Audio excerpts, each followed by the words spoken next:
Her hand struck his cheek with the sharp snap of a whip. The music cut out. Silverware froze mid-clatter. My 10-year-old son stood motionless, eyes wide, tears balanced on the edge of his lashes. One small hand pressed against his reddening face. He looked up at her, his mother, with confusion and betrayal in every shaky breath. "You took it, didn't you?" she screamed again. I didn't move. Not when her voice tore through the room. Not when our relatives turned to stare. Not even when my son whispered, "Dad, it wasn't me." Then slowly he pointed. Every head turned. Silence followed like a wave. This was supposed to be a wedding, her sister's.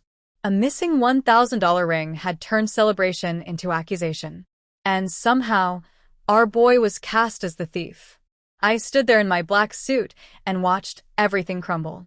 I had poured myself into this family, worked extra hours, paid debts she kept hidden, held her when she broke down over failures she never fully explained. I stayed when she grew distant, when the phone calls came late and hushed, when she returned home smelling like soap that didn't belong to us. I believed that if I just kept loving harder, it would all work out. But love doesn't fix manipulation. It fuels it. The real betrayal wasn't the slap. It was her face afterward. No regret, no shock. Just cold calculation, like she'd been waiting for this exact moment. She didn't notice the way her sister stiffened behind her, or how her mother's eyes flicked around too fast. She didn't see our son's trembling hand that never dropped. But I saw everything. And I said nothing. That night, while she slept soundly beside me like nothing had happened, I sat at the edge of our bed. The sound of her slap echoed in my head. Her accusations haunted me. My son's disbelief carved a hollow in my chest. I didn't lash out. Didn't shout. I listened to the lies she whispered in her dreams, to the name she muttered that wasn't mine, to the truth she revealed without knowing it. This wasn't about a missing ring. It was a distraction. A cover-up. She needed a scapegoat, someone small and easy to blame. She chose our child. That was the last straw. I began with her phone. No hacks necessary, just a backup mirrored to a hidden account. Messages. Photos. Conversations she thought were gone. An affair, yes. With her sister's fiancé. Jackpot. But I wasn't done. I wanted more than proof. I wanted power.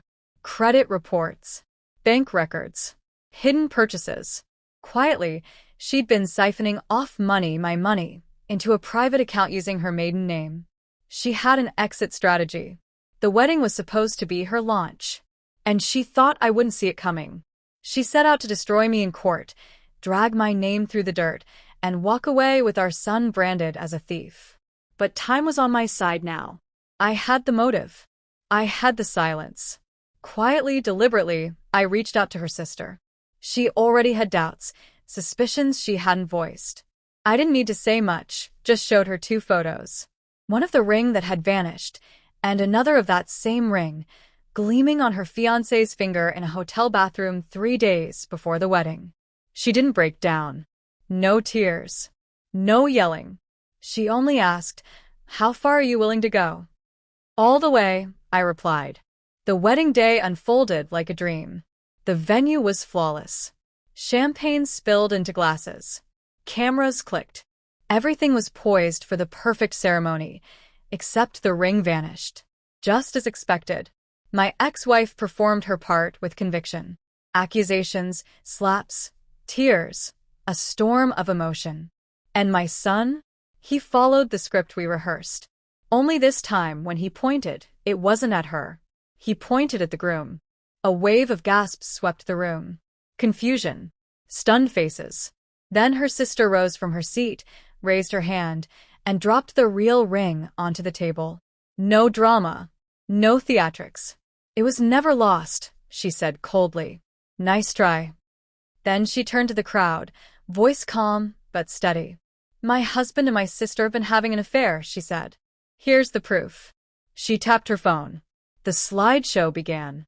The wedding turned into a reckoning. After that, everything crumbled. Their affair exploded into public shame. Her own family turned on her. The sister pressed charges for the stolen ring, not because she needed it back, but to draw a line in the sand.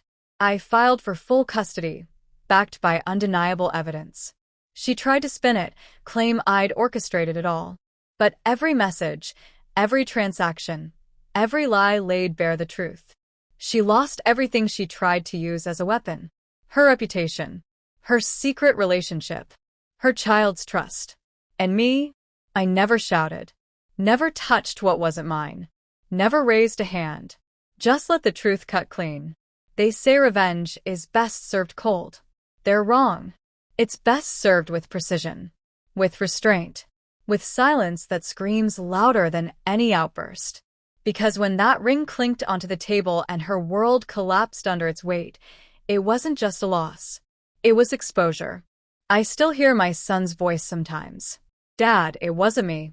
No, son. I tell him, it never was. And now, everyone knows it.